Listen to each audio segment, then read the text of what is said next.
Скъпи приятели и партньори, правя това видео, за да отговоря на въпросът, който много хора си задават, а именно: защо човекът, който докара нова ера в България, печели най-високите възнаграждения в компанията в България и инвестира стотици хиляди евро в развитието на партньорската мрежа, изведнъж реши да приключи сътрудничеството с нея? Какво се случи, което предизвика такава радикална промяна и такова радикално решение? За тези, които не знаят, аз докарах нова ера от Китай в България, или по-точно от Русия в България, защото през 2014 година аз открих нова ера чрез нейното руско представителство. Когато видях и чух за прекрасните ползи на боровия прашец и бамбука за човешкото здраве и бях свидетел на невероятни отзиви за тяхното действие, си казах, че рано или късно тези прекрасни продукти ще достигнат целия свят и аз искам да бъда част от това световно движение. Така се появи мечтата, която споделях с много хора през всички тези 9 години: боровия прашец да влезе във всеки български дом и да бъде на всяка българска трапеза. Също така видях и бизнес модела на мрежовият маркетинг, с който Нова ера Китай работеше и разпространяваше своите продукти като възможност да сбъдна и най-смелите си мечти, а също и мечтите на много други хора.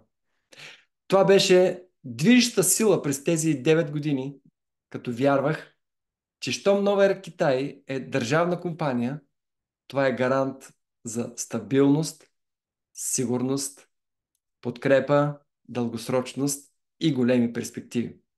В това вярвах и вдъхновявах другите. За съжаление, през месец февруари тази година всичко се промени. Настъпиха промени, касаещи бизнеса, и промени, касаещи продуктите. Какво се промени в бизнес отношение? Нова ера Китай, или както е пълното й име, New Era Health Industry Group Китай, вече не е компанията, която оперира като мрежова компания в България и Русия. Или накратко, ние, приятели, вече не сме партньори на държавна китайска корпорация. Как разбрахме това? На първо място, промени се сайта и платформата, на която са личните кабинети на всички дистрибутори от партньорската мрежа на компанията. На второ място, промени се маркетинговия план. И трето, промени се коефициента за изчисляване на бонусите. И всичко това без предизвестие, без предварително обсъждане, без предупреждение. Беше ни представено, че зад новия сайт отново стои държавната китайска корпорация New Air Health Industry Group чрез нейната експортна компания Junjian International, както беше през всички тези 9 години. Тъй като аз и някои от топ лидерите, които бяхме на пътешествието в Китай през месец април, имахме съмнения относно промените, инициирахме среща с ръководството на Джунцзян в главната квартира в Пекин.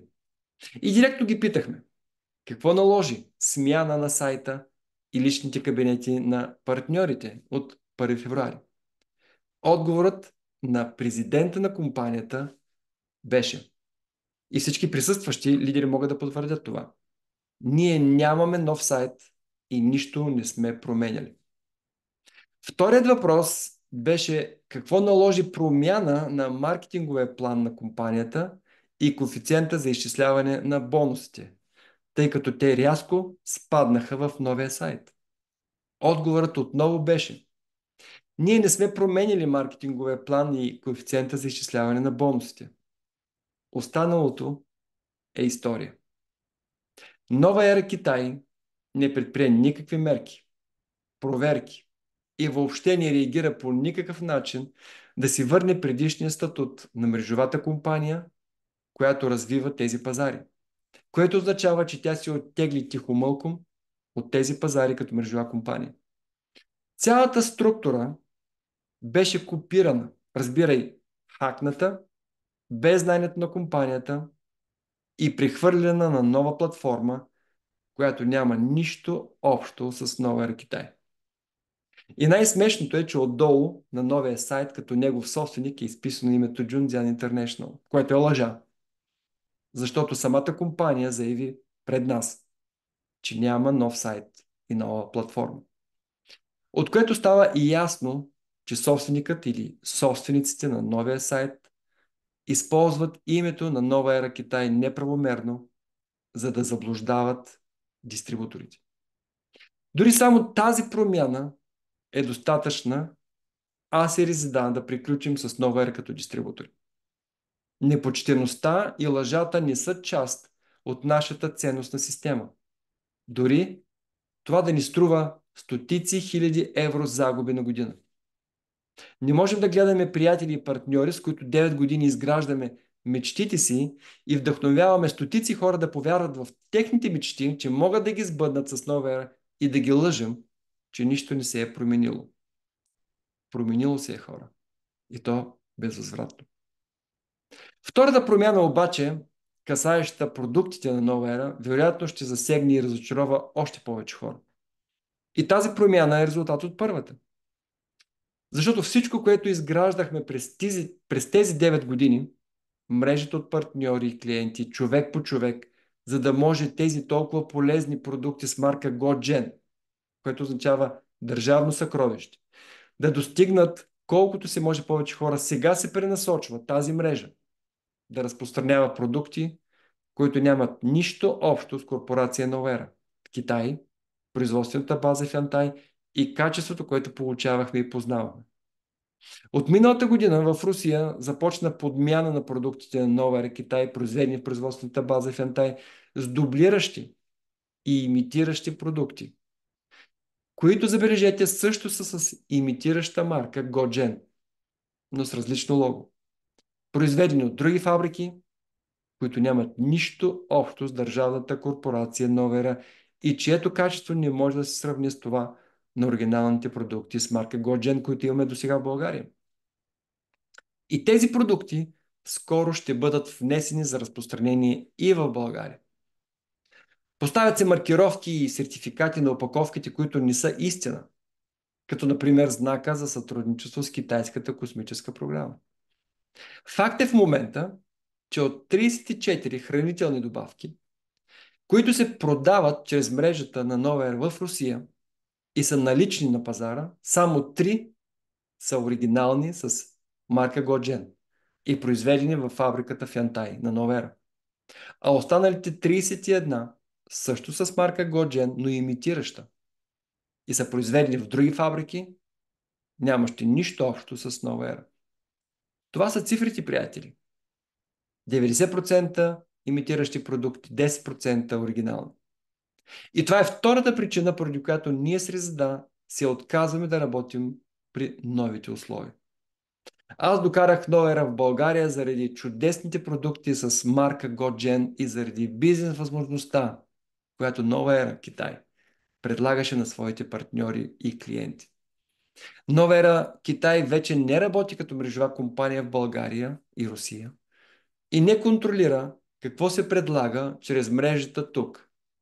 И затова ние с Резда приключваме това партньорство с новите управляващи мрежата от партньори в България. Отказваме да заблуждаваме приятелите си и партньорите, които толкова уважаваме и на които отдадохме 9 години от живота си, за да им помогнем да сбъднат мечтите си и много от тях го направиха.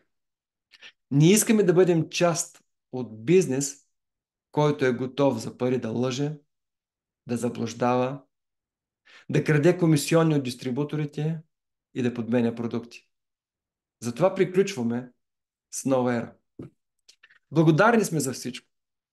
Тук сбъднахме много мечти. Срещнахме изключително стойностни и ценни приятели. Създадохме среда, която привлече едни от най-позитивните и готини хора в България. Вярвам, че направихме живота на много хора по-добър, по-стойностен и най-вече вдъхнахме им кураж, че заслужават да живеят един достоен живот тук в България и че това е възможно. Продължаваме с тази мисия в нова мрежова компания с също толкова страхотни продукти и ако някой е бил докоснат от партньорството си с нас и иска да продължим заедно, е добре дошъл. Контактите ни са публични, може да се свържете с мен или с Резеда. Ще се радваме да продължим заедно напред. За всички останали, от сърце ви пожелавам успех в посоката, в която ще се развивате от тук нататък. Само ви моля, не продавайте мечтите си за пари. Да правиш бизнес е нещо много повече. Това е да оставиш следа и да окажеш позитивно влияние в света около теб. Благодаря ви. Бог да ви благослови.